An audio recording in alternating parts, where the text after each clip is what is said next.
Welcome to my first ever Madden 24 Ultimate Team Q&A. In this one, I'm going to be answering your guys' frequently asked questions about Madden 24. Now, Social family, and welcome back to another Madden 24 video. Hope you watching this one are having a wonderful start to your day. I'm going to give away 100,000 coins to the first person that comments on this video. So drop a comment. I'm going to do that for my next 3 videos as well. So be sure you got those noties on. Be sure you leave a like down below. And without further ado, let's get started. Question number 1. I feel like this is something that a lot of people might be wondering. My boy Andrew asks, what is the best way to spend my coins if I have a limited amount of time to play each week? Now, the first thing you need to know when it comes to spending coins in this game is you need to know the proper days to buy your cards. And boys, in my opinion, there are 3 days that are the best when it comes to buying cards. That is Thursday, Friday, and Saturday. Now, the reason why those 3 days are the best is because on Thursday, we typically get some type of new promo / some type of new content. And when that happens, the older cards typically go down in price. So say, for example, you had your eye on Calvin Johnson. If we were to get a new wide receiver on Thursday, that could reduce his price, meaning that if you waited until Thursday to buy Calvin or Friday to buy Calvin, his price would typically go down. That's the first thing you need to know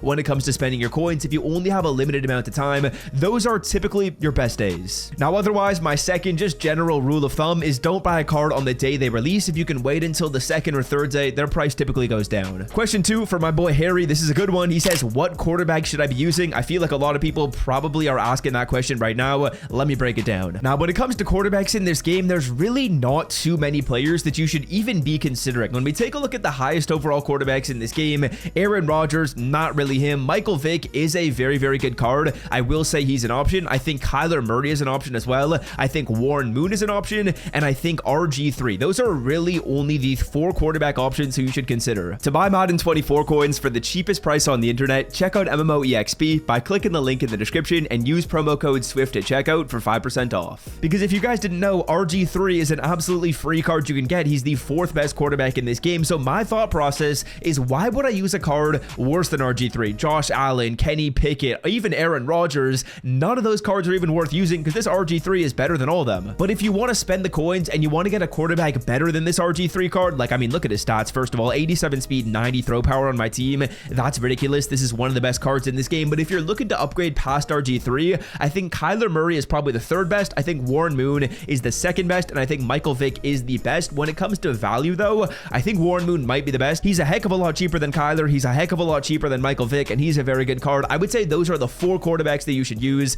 Pick one of those based on your budget. Pick one of those based on your playstyle. RG3 for the cheapest option, Warren Moon for the best value option, and then Vick and Kyler Murray if you're looking to spend a ton of coins on a QB. All right, another good question from my boy Nick. He says, best abilities currently. I'm not gonna lie, abilities aren't necessarily reigning supreme in this game. Here are some of the abilities that I personally like to use, though. I think Gunslinger is nice on my Warren Moon. I've heard other people say Gift Wrapped is really, really good on their quarterbacks as well.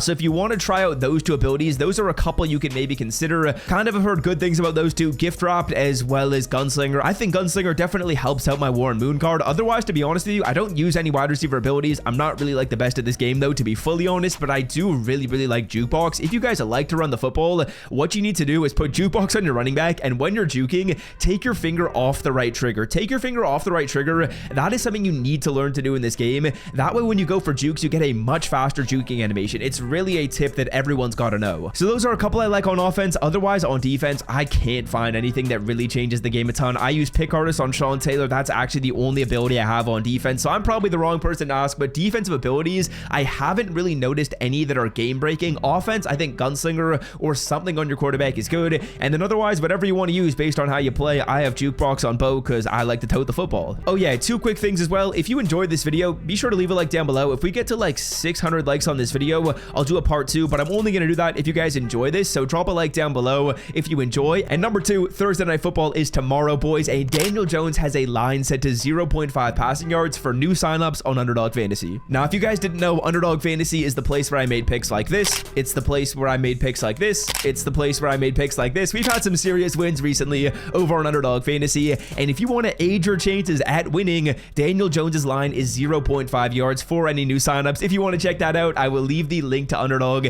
down below in the description. Use my promo code SWIFT as you are signing up to get the Daniel Jones line, as well as get your first deposit doubled. So check it out, and let's get back into the video. Okay, this is a good one for my boy RJC. This guy's been a subscriber to my channel for I think like 7 years at this point. Absolute legend. He was one of the first moderators over here when I was like streaming back in the day to like 6 people. people. He says 3 most overrated cards in MUT. That is a good one. I think the first guy who is certainly on this list is Richard Sherman, bro. That guy gets fried every single time I go against him. If I see Richard Sherman, I'm like, okay, I'll put my guy on a corner route, I'll put my guy on a zig route, and I know he's gonna get open. Number 2, I don't know that this is really overrated because he wasn't really that hyped up ever, but Aaron Rodgers, bro. Whenever Aaron Rodgers gets a card in Madden, people are always like, okay, this is gonna be the best quarterback in the game. That's not even close to the case. This Aaron Rodgers card ain't even really worth it. He gets bad abilities, he's got no speed, he's just not really the quarterback you want this year. If he had a good release and good abilities, then maybe he could be worth it, but he doesn't have the main thing that makes Aaron Rodgers, the quick release. That's why he's so good. The fact that he's able to get the ball there with really good velocity is why he's so good in the NFL. That's just not really emulated in this card. This card, overrated. And then finally, this is kind of a random one right here. I'm actually going to say DeMarcus Ware. Reason being, because people were really fired up when this card came out. I've played against him a few times, and I have really not noticed him do anything. I think Micah Parsons plays better than this card. So even though he's got good stats, I don't think that DeMarcus Ware plays great. That one's a little bit of an iffy pick, though, because I haven't used him, and I've kind of just been going against him online. So yeah, those are, I guess, my 3 most overrated right now. Next up, my boy Tristan says, do a gameplay like a real YouTuber like Xerxes. First of all, Xerxes ain't no real YouTuber. Second of all, if you guys want me to do no money spent episodes, which I have gameplay at the end of, that's something I've been wanting to do for a hot minute. So if you guys want that, let me know by dropping a comment. I think we would kind of like do something to build the team and then get into a game. Could be fun. If you want it, let me know. Next up, my boy Sam says, how do you not get bored doing the ultimate kickoff solos? Bro, I actually mathed this out today, and these are the least important solos to play in Madden 24 right now. There are about 100 challenges in here. If we assume that maybe you're taking about 3 minutes per solo, honestly, 3 minutes per solo is realistic, right? Some of these solos are going to be half game solos. In fact, 1 in every 3 is a half game solo. That's taking you at least like 6 minutes. So let's assume each solo takes you about 3 minutes. That's 300 minutes of your time to play through these solos. That is the equivalent of 5 hours to play through these challenges. And boys, the rewards in here are absolutely horrible. You could argue that the rewards from playing through 5 hours of solos are basically just as good as playing through the Team of the Week preseason. The Team of the Week preseason gives you a free 85 overall player and a free 81 overall player. You can do these in maybe 10 minutes, whereas the other one takes you 5 hours, boys. Do not play these solos. I know for me personally, I typically like to do every single solo in this game to maximum stars, but I just can't justify doing this. And usually I wait until later on in the year to not play my first sequence, but man, I don't know how I can spend another 2.5 hours playing these when there's literally no reward that I need. I don't need the XP, I don't need the players, I don't need nothing here. All right, good one right here. Best playbooks to use on both sides of the ball. For me personally, I am rocking Jets offense and Chiefs defense. I think Chiefs defense is really good. If you guys want dollar, if you want big nickel, it's got good versatility for me. I'm definitely a fan of that. And then Jets offense also a lot of versatility with the run game. I'm actually personally a runner right now. Some good formations out of I form, some really good stuff out of single back as well.